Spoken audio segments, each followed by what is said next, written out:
Study of law with me APO and civil जज channel में आप सभी का स्वागत है।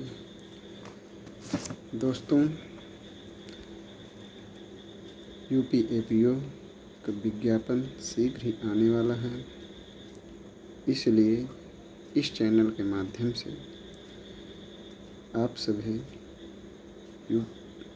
यूपी एपीओ का संपूर्ण सिलेबस का अध्ययन कर सकते हैं।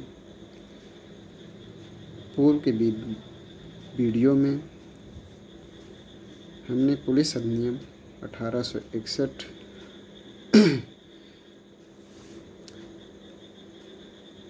के सामान्य परिचय, सामान्य उद्देश्य व धारा 1 से 9 तक की धाराओं का अध्ययन किए।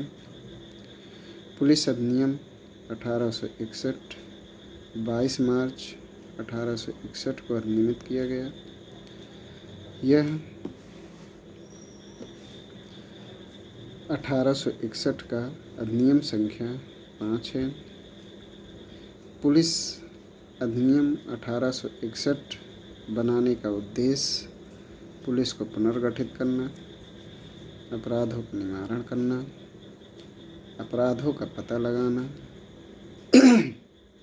पुलिस का अधिक दक्ष बनाना। धारा 1 में निर्वाचन खंड है, जिसमें महत्वपूर्ण पदों व शब्दों को परिभाषित किया गया है।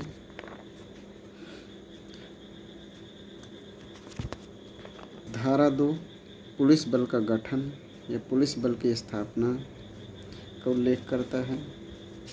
धारा 3 में पुलिस जिले में सर्वत्र पुलिस बल पर अधीक्षण राज्य सरकार में निहित होने के विषय में बताता है। धारा 4 महानिदेशक एवं पुलिस महानिरीक्षक आदि के विषय में बताता है। धारा 5 पुलिस महानिदेशक एवं महानिरीक्षक की शक्तियों और उनका प्रयोग के विषय में बताता है। इस अधिनियम की धारा 6 के साथ धारा 11, धारा 38, धारा 39, धारा 40 और धारा 41 निर्देशित हैं। इस अधिनियम की धारा 7 जो बहुत महत्वपूर्ण है, जो अवर अधिकारियों की नियुक्ति व पदच्युत इत्यादि के विषय में बताता है। अवर अधिकारियों से तात्पर्य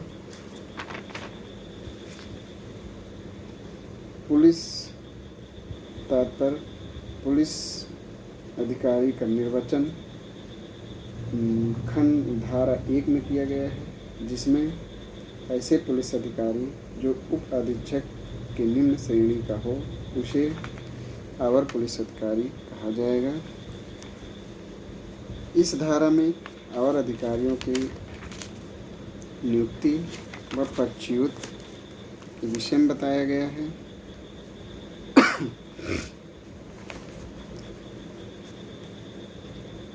कोई भी अवर अधिकारी कर्तव्य के निर्वहन में शिथिलता बरतने पर, कर्तव्य के निर्वहन में उपेक्षा बरतने पर, संबंधित पद हेतु अनुपयुक्त होने पर या अपने कर्तव्य का असावधानी या उपेक्षापूर्ण ढंग से निर्वहन करने पर 8 प्रकार के दंडों से दंडित किया जाएगा, जिसमें है पदच्युत करना, पदोन्नति कर देना, निलंबित करना, 1 मास के वेतन से अनधिक किसी राशि का जुर्माना, दंड रूप में ड्रिल, अतिरिक्त पहरा, अतिश्रम या अन्य कार्य के सहित या रहित 15 दिनों से अनधिक की कालावधि के लिए क्वार्टर परिरोध का प्रावधान किया गया है।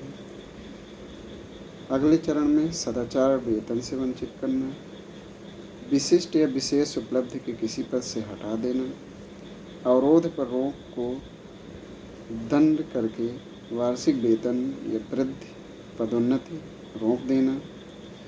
दोस्तों, यह प्रावधान सन 1944 में जोड़ा गया। धारा 8 पुलिस अधिकारियों को प्रमाण पत्र के विषय में बताता है।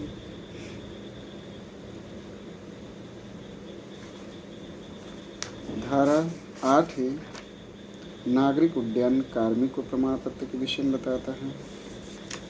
धारा 9 पुलिस अधिकारी के बिना इजाज़त या 2 मास की सूचना के पद त्याग नहीं करने के विषय में बताता है। आज दोस्तों धारा 10 डिटेल में पढ़ना है। धारा 10 प्रावधान करता है पुलिस अधिकारी अन्य नियोजन में नहीं लगेंगे। यह बहुत इम्पॉर्टेंट है और 2018 की APO की प्रारंभिक परीक्षा में पूछा भी गया है। तो कब पुलिस अधिकारी अन्य नियोजन में लगेंगे? यदि पुलिस महानिदेशक या पुलिस महानिरीक्षक लिखित अनुज्ञा दे दे तो कोई भी पुलिस अधिकारी इस अधिनियम के अधीन वाले अपने कर्तव्यों से भिन्न किसी नियोजन पर या पद में लग सकता है। यदि कोई पुलिस अधिकारी धारा 10 का उल्लंघन करता है अर्थात बिना पुलिस महानिदेशक और पुलिस महानिरीक्षक की लिखित अनुज्ञा से किसी अन्य नियोजन या पद में लगेगा, उसे दंड इस अधिनियम की धारा 29 के तहत दिया जाएगा, जो 3 मास के वेतन के जुर्माने से अनधिक का जुर्माना या 3 मास तक का कारावास या दोनों हो सकता है। धारा 10 बताता है कि कोई भी पुलिस अधिकारी तभी अन्य नियोजन या पद में लगेंगे जो इस अधिनियम के अधीन आने वाले कर्तव्यों से भिन्न होगा। ऐसा पुलिस अधिकारी पहले पुलिस महानिदेशक एवं पुलिस महानिरीक्षक की लिखित अनुज्ञा प्राप्त करेगा और यदि वो ऐसी अनुज्ञा नहीं प्राप्त करता है, ऐसी अनुमति नहीं प्राप्त करता है, तो उसे धारा 29 के तहत 3 मास के वेतन से अनधिक का जुर्माना या 3 मास का कारावास या दोनों से दंडित किया जा सकता है। धारा 11 निश्चित है। धारा 12 में पुलिस महानिदेशक एवं पुलिस महानिरीक्षक की नियम बनाने की शक्ति का प्रावधान करता है।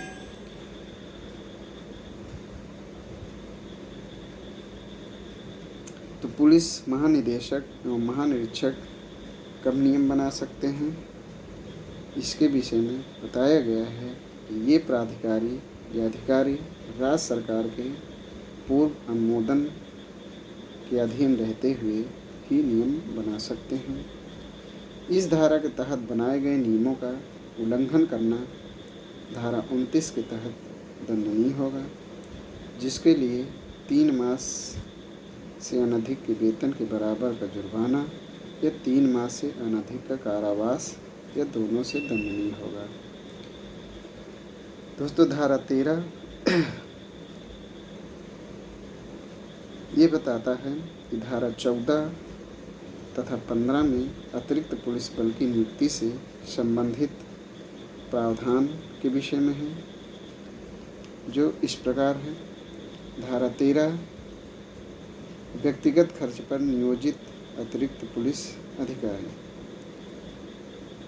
अर्थात धारा 13, 14 तथा 15 में अतिरिक्त पुलिस बल की नियुक्ति से संबंधित है। धारा 13 में व्यक्तिगत खर्च पर नियोजित अतिरिक्त पुलिस अधिकारी, इस धारा के तहत अतिरिक्त पुलिस अधिकारी का नियोजन जिले के मजिस्ट्रेट के साधारण निर्देशन के अधीन रहते हुए की जाएगी, अर्थात व्यक्तिगत खर्च पर अतिरिक्त पुलिस बल की नियुक्ति जिले मजिस्ट्रेट के साधारण निर्देशन के अधीन रहते हुए की जाएगी। ऐसी नियोजन के लिए आवेदन पुलिस महानिदेशक को, पुलिस महानिरीक्षक को, पुलिस उप महानिदेशक को, पुलिस उप महानिरीक्षक को, सहायक पुलिस महानिदेशक को, सहायक पुलिस महानिरीक्षक या जिला अधीक्षक उपरोक्त किसी में किसी को भी किया जा सकता है। व्यक्तिगत खर्च पर अतिरिक्त पुलिस बल के अधिकारी की नियुक्ति के लिए पुलिस महानिदेशक, महानिरीक्षक, पुलिस उप महानिदेशक, पुलिस उप महानिरीक्षक, सहायक पुलिस महानिदेशक, सहायक पुलिस महानिरीक्षक या जिला अधीक्षक, इनमें से किसी को भी आवेदन किया जा सकता है। इस प्रकार का नियोजन की मांग किसी स्थान पर शांति बनाए रखने के लिए की जाएगी और ऐसा पुलिस बल जिला अधीक्षक के आदेशों के अधीन होगा। यानी जो भी पुलिस अधिकारी ऐसे आवेदन के तहत नियुक्त होगा उस पर जिला अधीक्षक उसे जिला अधीक्षक के आदेशों के अधीन होगा। ऐसे पुलिस बल के खर्चे का भार आवेदनकर्ता को वहन करेगा। ऐसे बल की वापसी हेतु आवेदनकर्ता 1 मास की पूर्व लिखित सूचना देकर कर सकता है। जब ऐसे पुलिस बल को वापस करना हो तो इसकी 1 मास की लिखित सूचना आवेदनकर्ता को देना होगा तथा 1 मास की सूचना के अवसान के पश्चात ऐसा व्यक्ति ऐसे पुलिस के खर्चों से मुक्त हो जाएगा। इस प्रकार धारा 13 का समान अर्थ है कि जब कभी कोई व्यक्तिगत खर्च पर अतिरिक्त पुलिस बल अधिकारी की नियुक्ति चाहता है तो उसे पुलिस महानिदेशक, पुलिस महानिरीक्षक, पुलिस उप महानिदेशक, पुलिस उप महानिरीक्षक, सहायक पुलिस महानिदेशक, सहायक पुलिस महानिरीक्षक या जिला अधीक्षक को आवेदन करना होगा। इस प्रकार नियोजन का उद्देश्य किसी स्थान पर शांति बनाए रखने के लिए है और इस प्रकार ऐसा नियुक्त पुलिस अधिकारी जिला अधीक्षक के आदेशों के अधीन होगा। ऐसे पुलिस बल के खर्चे का भार आवेदनकर्ता पर होगा और ऐसे बल की वापसी आवेदनकर्ता 1 मास की पूर्व लिखित सूचना देकर कर सकेगा। 1 मास की सूचना के अवसान के पश्चात ऐसा व्यक्ति ऐसे पुलिस के खर्चों से मुक्त हो जाएगा। धारा 14 रेल या अन्य कर्मों के आसपास अतिरिक्त बल की नियुक्ति का प्रावधान करता है। तो रेल या अन्य कर्मों के आसपास ऐसे अतिरिक्त बल की नियुक्ति पुलिस महानिदेशक या महानिरीक्षक राज्य सरकार की सहमति से निम्नलिखित स्थानों पर अतिरिक्त पुलिस बल नियोजित कर सकता है। धारा 15 विक्षुब्ध या संकटपूर्ण जिलों में अतिरिक्त पुलिस रखना। धारा 15 भी बहुत ही महत्वपूर्ण है। यानी ऐसे जिलों में जहाँ शांति भंग है, संकटपूर्ण है या वहाँ लॉ एंड ऑर्डर विक्षुब्ध है तो ऐसे जगह में राज्य सरकार अपने राज्य के किसी भाग को विक्षुब्ध या संकटपूर्ण क्षेत्र घोषित कर सकेगी। यानी सर्वप्रथम राज्य सरकार ऐसे राज्य के किसी भाग को संकटपूर्ण या विक्षुब्ध क्षेत्र घोषित करेगी। ऐसे घोषित राज्य सरकार द्वारा विक्षुब्ध या संकटपूर्ण क्षेत्र घोषित करने के पश्चात पुलिस महानिदेशक या पुलिस महानिरीक्षक या इस निमित्त राज्य सरकार द्वारा प्राधिकृत कोई अन्य अधिकारी राज्य सरकार की मंजूरी से उस क्षेत्र में अतिरिक्त पुलिस बल नियोजित कर सकता है। धारा 15 में सर्वप्रथम राज्य सरकार किसी भाग को विक्षुब्ध संकटपूर्ण घोषित करेगा।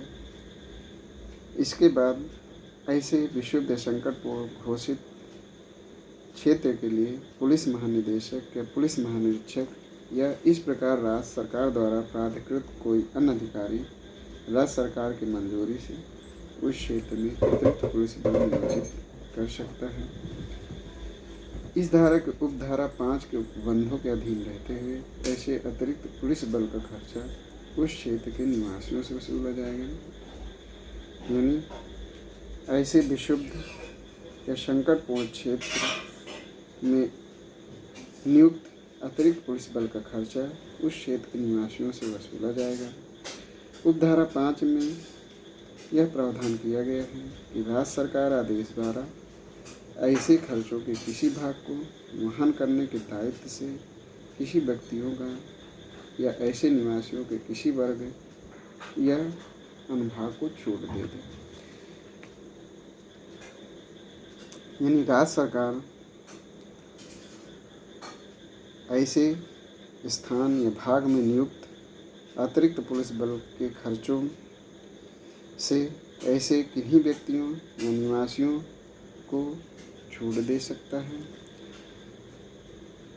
एक महत्वपूर्ण वाद स्टेट बनाम प्रताप सिंह जो 1960 का है।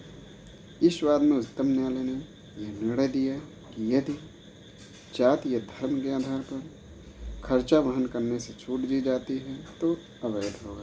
यानी राज्य सरकार को चाहिए कि वो जाति या धर्म के आधार पर खर्चा वहन करने से छूट नहीं दे। उपधारा 4 खर्चे का निर्धारण और विभाजन जिले के मजिस्ट्रेट द्वारा किया जाएगा। अगला, राज्य सरकार किसी क्षेत्र को विशुद्ध या संकटपूर्ण क्षेत्र घोषित करने के पश्चात ऐसी घोषणा को किसी भी समय वापस ले सकेगी या उसका समय बढ़ा सकेगी। इस एक्ट की धारा 111 साक्ष्य अधिनियम की धारा 111 में कुछ अपराधों के बारे में अवधारणा का प्रावधान किया गया है,